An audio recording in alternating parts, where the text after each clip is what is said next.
잠언 6장 1절로 19절 말씀 한 목소리로 같이 읽겠습니다. 내 아들아, 내가 만일 이웃을 위하여 담보하며 타인을 위하여 보증하였으면 내 입의 말로 내가 얽혔으며 내 입의 말로 인하여 잡히게 되었느니라. 내 아들아, 내가 내 이웃의 손에 빠졌은즉 이같이 하라. 너는 곧 가서 겸손히 내 이웃에게 간구하여 스스로 구원하되 내 눈을 잠들게 하지 말며 눈꺼풀을 감기게 하지 말고 노루가 사냥꾼의 손에서 벗어나는 것 같이 새가 그물 치는 자의 손에서 벗어나는 것 같이 스스로 구원하라. 게으른 자여 개미에게 가서 그가 하는 것을 보고 지혜를 얻으라. 개미는 투령도 없고 감독자도 없고 통치자도 없으되 먹을 것을 여름 동안에 예비하며 추수 때에 양식을 모으느니라. 게으른 자여 내가 어느 때까지 누워 있겠느냐. 내가 어느 때에 잠이 깨어 일어나겠느냐. 좀 더 자자, 좀 더 졸자, 손을 모으고 좀 더 누워 있자 하면 내 빈궁이 강도같이 오며 내 군핍이 군사같이 이르리라. 불량하고 악한 자는 구부러진 말을 하고 다니는 눈짓을 하며 발로 뜻을 보이며 손가락질을 하며 그의 마음에 패역을 품으며 항상 악을 꾀하여 다툼을 일으키는 자라. 그러므로 그의 재앙이 갑자기 내려 당장에 멸망하여 살릴 길이 없으리라. 여호와께서 미워하시는 것 곧 그의 마음에 싫어하시는 것이 67가지이니 곧 교만한 눈과 거짓된 혀와 무죄한 자의 피를 흘리는 손과 개교를 꾀하는 마음과 빨리 악으로 달려가는 발과 거짓을 말하는 망령된 증인과 및 형제 사이를 이간하는 자이니라. 아멘. 오늘 본문 말씀을 통해서 보증, 게으름, 악행이라고 하는 제목으로 같이 말씀을 나누기를 원합니다. 서론 말씀해 보시면 아버지는 아들에게 만약에 빚보증을 섰으면 서둘러서 그것을 물을 것을 권명하고 있고요. 또 하나는 게으르지 말고 개미처럼 부지런히 또 성실하게 살라고 당부를 하고 있습니다. 그 다음에 구체적으로 몇 가지 피해야 될 여러 악행들에 대해서 알려주고 있습니다. 먼저 1절에서 5절 말씀 같이 보시면 내 아들아, 내가 만일 이웃을 위하여 담보하여 타인을 위하여 만약에 보증을 섰으면 내 입의 말로 얽혔으며 내 입의 말로 잡히게 되었느니라 말씀하고 있습니다. 그러면서 그렇게 하면 가서 내 이웃에게 간구해서 스스로 구원해서 그것에서 벗어나도록 하라라고 이야기하면서 담보에 대한 문제들을 이야기하고 있습니다. 엔젤에도 이 연대 보증을 서서 많은 사람들이 또 그거로 인해서 또 주변에 참 지인들에게 할 수 없이 부득이하게 담보를 서줬다가 이렇게 정말로 패가 망신하는 그런 경우를 많이 보았는데, 담보하지 말고 담보 섰으면 네가 인정상 그것을 거절하지 못하였으면 혹시라도 그랬으면 가서 내가 잘못했으니까 좀 물러달라라고 얘기할 수 있는 그렇게까지라도 이 담보가 얼마나 무서운지 이 부분에 대해서 설명을 해주고 있습니다. 자, 1절에서 5절 말씀 한번 보시면, 해설 말씀 보시면, 자기 재산을 담보로 제공하면서 빚 보증을 서는 일은 이웃 사랑의 좋은 방법이 아닙니다. 마치 그것은 처음에는 이웃 사랑과 비슷합니다. 왜냐하면 당장 어려움에 처해 있고 빚 보증을 서주면 내가 지금 당장 어려움에서 벗어날 수 있고 이렇게 하면서 인정에 이끌리기 참으로 쉬운 것인데, 실제로는 이웃 사랑을 가장한, 어떻게 보면은 참 그것이 덫이고 그물일 수 있다는 것을 우리가 기억해야 할 것이, 그것은 진정한 이웃 사랑이 아니라고 하는 거예요. 왜냐하면 그분도 잘못하면 망하고 우리도 망할 수 있는 그런 길이기 때문에 서로 윈윈이 아니라 잘못하면 서로 같이 망할 수 있는 그런 길이기 때문입니다. 빚진 사람이 채무를 이행할지의 여부는 보증인이 통제할 수 없기 때문에, 그죠? 빚진 사람이 채무를 이행할지의 여부는 보증인이 통제할 수 없기 때문에, 그렇죠? 남의 빚보증 서는 일은 자기 한계를 넘어서는 무모한 것입니다. 그냥 믿음으로 하는 거죠. 내가 일주일만 있다가 내가 갚겠다, 내가 사업이 금방 확장이 되면 금방 갚겠다라고 하지만 그것은 보증을 하지 못합니다. 많은 예를 통해서 그런 확증들이 잘못되었음을, 왜냐하면 물질의 부분들은 자기가 통제할 수 있는 부분도 아니고, 그 당시에는 빨리 이것만 메꾸고 나면 그 다음에는 금방 또 회복돼서 갚으리라고 생각했지만 그렇지 못하다 보니까 이 집에 차압이 들어오고 우리 재산에 차압이 들어오게 되고 결국 자기는 도망가고 보증을 선 사람은 이제는 나 몰라라 하고 그냥 친구 관계가 깨어지게 되고 그 가정에 파탄이 일어나는 그런 경우를 많이 보았기 때문에 짐짓 이웃사랑 같지만은 실제적으로는 그것이 안 되고 또 빚을 진 사람 채무자의 그런 환경도 스스로 조정할 수 있는 그런 부분이 아니라고 하는 것입니다. 그래서 만약에 채무자가 빚을 갚지 못하면 보증인은 자기 재산뿐만 아니라 믿었던 친구마저도 잃어버리고 말 것입니다. 그러므로 빚 보증을 서지 말아야 됩니다. 여러 부분에서 말하고 있습니다. 잠언 11장 15절, 17장 18절, 22장 26절, 27절에서 반복적으로 말씀하고 있습니다. 그래서 그런 부분들을 생각해야 되고, 그래서 어떻게 보면 빚 보증을 서지 않는 것이 자신의 삶과 재산을 지키고 진정으로 친구를 서운하게는 하지만 그러나 잃어버리지 않는 그런 방법이라고 볼 수가 있고요. 지혜롭게 이웃 사랑하는 방식은 지금 내가 도울 수 있는 범위 내에서 적극적으로 베푸는 것입니다. 그렇다고 잘라서 얘기하지 말고 내가 지금 여유 있는 재산이 이 정도인데 하면서 받을 생각을 하지 말고 그냥 얼마를 후원하는, 얼마를 지원하는 이런 부분이 오히려 필요하지, 자기도 없는 것들을 내어서 이렇게 하다 보면 서로 간에 올무에 얽힌다고 하는 것입니다. 그것이 자기 한계와 분수를 알고 실천하는 겸손한 이웃 사랑입니다. 이렇게 말하고 있습니다. 빚 보증을 서지 말고 오히려 자신의 능력 안에서 도와줄 수 있는 범위 내에서 오히려 도와주는 것이 오히려 그것이 진정한 친구 사랑이고 이웃 사랑이라는 것을 우리가 다시 한번 깨달으면서 빚 보증을 서는 일이 없도록 우리가 이것도 우리가 지혜로 또 우리의 삶의 구체적인 실천 방안으로 우리가 생각을 하면 좋겠다, 이런 생각을 하게 됩니다. 자, 그 다음에 6절에서 11절 말씀입니다. 6절에서 11절 말씀 보시면 개미의 부지런함을 배워라 이렇게 말씀하고 있는데, 개미가 부지런한데 게으른 자가 그에게 가서 보고 지혜를 얻으라 이렇게 하면서, 게으른 자여 어느 때까지 누워 있겠느냐, 내가 어느 때까지 잠이 깨어 일어나겠느냐, 좀 더 자자, 좀 더 졸자, 좀 더 손을 모으고 누워 있자 하면 빈궁이 강도같이 오며 곤핍이 군사같이 이르리라 이렇게 말하고 있습니다. 개미로부터 부지런함을 배우라. 게으르지 말고 부지런하고 성실하게 살라 이렇게 말씀하고 있습니다. 해설의 말씀을 보면 본래 수고한 만큼 보상을 받도록 하나님께서 세상을 창조하시고 또 인간을 창조하셨습니다. 개미처럼 부지런히 일하는 사람은 보상을 누리겠지만 게으르게 이불 속에서만 머무르는 사람은 고통스러운 가난을 피하지 못합니다. 그래서 잠언에 보면 그런 말도 있잖아요. 게으른 사람은 귀찮아서 그 수저를 입으로 올리는 것도 귀찮아한다라는 말이 있습니다. 그런 말도 있는데요.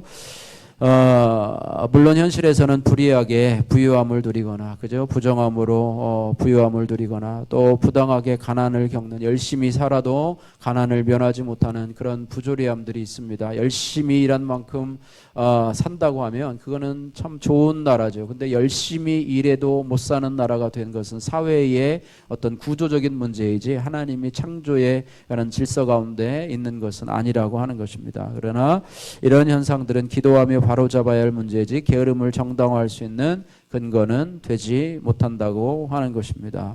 하나님은 세상을 공정한 곳으로 지으신 만큼 공정을 깨뜨리는 부조리를 반드시 시정하실 것입니다. 그것이 국회의원들이 해야 될 일이고 또 사회 지도층들이 그런 부분들을 해야 할 일이라, 열심히 일한 사람이 열심히 일한 만큼 대가를 받고 또 청년들이 졸업을 하고 나서도 취업 시장을 넓힐 수 있는 그런 일들을 하는 것이 정치인들이 하는 일이죠. 자꾸 주식이나 또 다른 어떤 비트코인이나 뭐 이런 것에 영끌이라고 하잖아요. 영혼을 끌어모아서 그것에 다 투자를 하고, 요즘에 직장인들도요 보면은 월급으로 만족하지 못하니까 또 저녁에 와서 또 아르바이트를 하고 투잡을 하고 쓰리잡을 하고 또 이렇게 주식을 투자를 하고, 이런 나라의 모습을 보면서 이 나라가 이런 부조리들이 해결될 수 있도록 우리가 기도하면서 정말 이런 부분들이 잘 해결될 수 있는 나라가 될 수 있도록 위해서 기도하시면 좋겠습니다.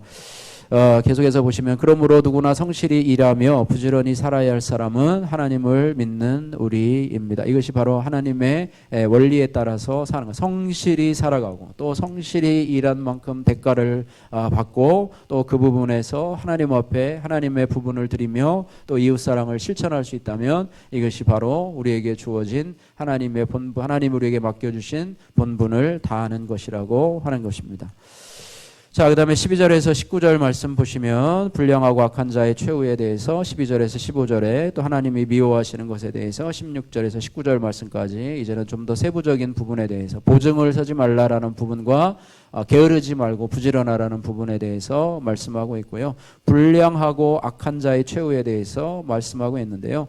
불량하고 악한 자는 12절에 구부러지는 말을 하고 구부러진 말이 뭡니까? 구부러진 말, 정직한 말이 아니라 좀 이렇게 비꼬고 좀 이렇게 꽈배기처럼 꼬여 있는 말, 진실이 아니라 왜곡된 말들, 거짓된 말들을 구부러진 말을 하고 다니는 특징을 말하고 있죠. 그죠? 눈짓을 하는 거예요. 서로 눈짓을 하고요. 발로 뜻을 보이며 손가락질하며 그의 마음에 패역을 품으며 항상 악을 꾀하여 다툼을 일으키는 자라 말하는 거예요. 트러블 메이커라는 거죠. 우리 전에 그랬죠. 우리 그리스도인들은 트러블 메이커가 아니라 피스 메이커로서 삶을 살아야 된다. 이게 분쟁이 일어나고 다툼이 일어나고 이런 부분에 있어서 우리는 피스 메이커의 역할을 해야 된다는 거예요. 그러나 이런 다툼을 일으키고 불량한 자들은 15절에 보니까 재앙이 갑자기 내려서 당장에 멸망하여 살릴 길이 없으리라 이렇게 말하고 있습니다. 그래서 불량하고 악한 자, 우리가 아까 찬송한 것처럼 내 친구를 삼가 잘 선택하고, 그죠?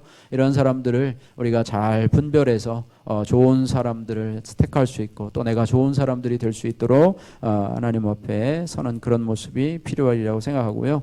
또 하나님이 미워하시는 것을 이렇게 몇 가지 67가지로 나열하고 있는데요. 17절 말씀에 교만한 눈과 거짓된 혀와 무죄한 자의 피를 흘리는 손과 악한 계교를 꾀하는 마음과 빨리 악으로 달려가는 발과 거짓을 말하는 망령된 증인과 및 형제 사이를 이간하는 자라 이렇게 말씀하고 있습니다. 예, 이 부분에 대해서 우리 해설 말씀을 보겠습니다. 악인은 거짓말을 하고, 그죠? 거짓말을 하고, 이 사단의 계교 가운데 하나가 이 거짓말, 주특기 가운데 하나가 거짓말을 하는 것입니다. 또 악한 꾀를 내고 지혜가 선한 지혜가 아니라 악한 일을 진행하는데 자꾸 꽁수를 부리는 것, 그다음에 교묘한 눈짓으로 악을 공모하는 것, 서로 팀을 만들어 가지고 서로 동역자를 만들어 가지고 그것을 가지고 서로 어떻게 보면 합력해서 악을 이루는 그런 동료들을 만든다고 하는 거예요. 그래서 그렇게 하고요. 손과 발로 타인에게 해를 끼치고요. 자기 이익을 챙기고 그렇게 해서 그들이 성공하는 것 같지만은 결국은 재앙으로 갑자기 망하게 된다라고 하는 것입니다. 예, 공동체를 위태롭게 하고요. 문제를 일으켜서, 그죠? 공동체를 위태롭게 하고, 팀을 위태롭게 하고, 또 자기도 망하는 악한 삶이야말로 가장 어리석고 무가치한 삶이라고 하는 것입니다. 우리는 자기도 살고, 자기가 속한 공동체도 살아가고 또 세워져 가는, 그죠? 우리도 교회 안에서 자기도 믿음으로 세워져 가고 우리 교회도 믿음으로 세워져 가고 주의 몸된 교회를 믿음으로 세워져 가는 일에 우리가 한모퉁이를 담당한다면 하나님께서 나중에 우리가 뭐 큰 교회를 다니고 뭐 멋진 교회, 유명한 교회를 다니지 않았어도 하나님 앞에 이렇게 수고하고 또 힘쓴 대가를 하나님께서 잘했다, 착하고 충성된 종아 이렇게 칭찬하게 되실 줄로 믿습니다. 예, 악인이 멸망할 수밖에 없는 이유는 하나님이 악을 미워하시고 죄를 미워하시기 때문에 악인이 멸망하게 된다는 것이죠. 하나님은 자기가 만드신 세상을 불의한 채로 악한 자가 형통하도록 내버려 두시지 않습니다. 혹 이것이 계속 지속되는 것처럼 보이고 하나님이 악을 심판하지 않는 것처럼 보인다 할지라도 결국은 하나님의 심판대 앞에서 누구든지 심판을 받게 될 것이다. 사람의 눈은 잠시 잠깐 피할 수 있지만 하나님의 눈은 결코 피할 수 없다는 것을 기억해야 하며, 우리가 하나님 앞에 하는 선행도 마찬가지입니다. 사람 앞에서, 하나님 앞에서 하는 선행, 또 사람이 칭찬하지 않고 인정하지 않고 보이지 않아도 하나님께서 다 아시고 기억하시는 하나님, 그죠? 하나님 앞에서 하는 행동 이런 것들이 다 하나님이 기억하신다고 하는 것입니다.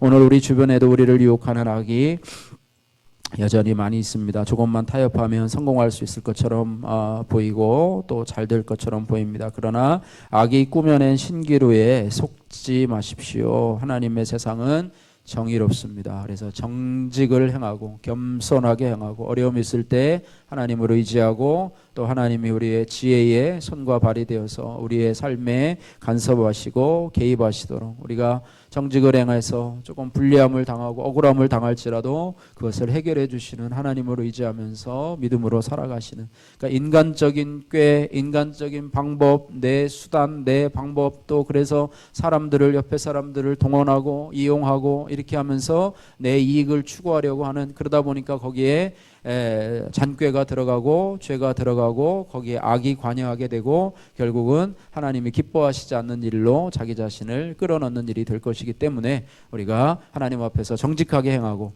세상이 나를 알아주지 않고 억울함은 당한다 할지라도 하나님 앞에 기도하면서 하나님이 그 문제를 해결해 주실 것을 믿고 나가는 그런 사람들이, 성도들이 되시기를 주님의 이름으로 축복합니다.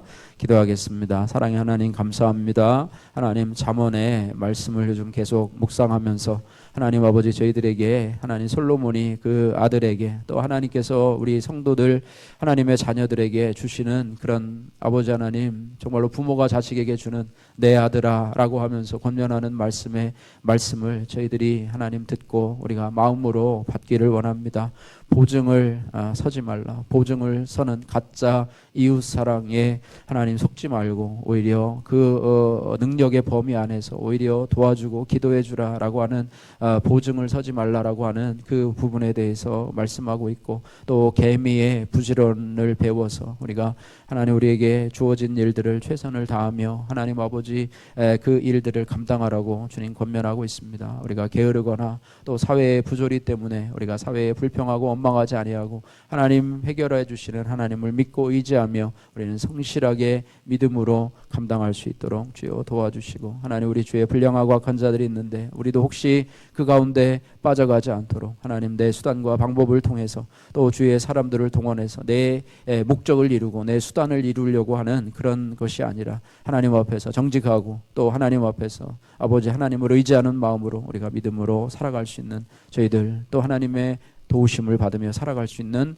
저희들 될 수 있도록 은혜 베풀어 주옵소서. 감사드리며 예수님 거룩하신 이름으로 기도하옵나이다. 아멘.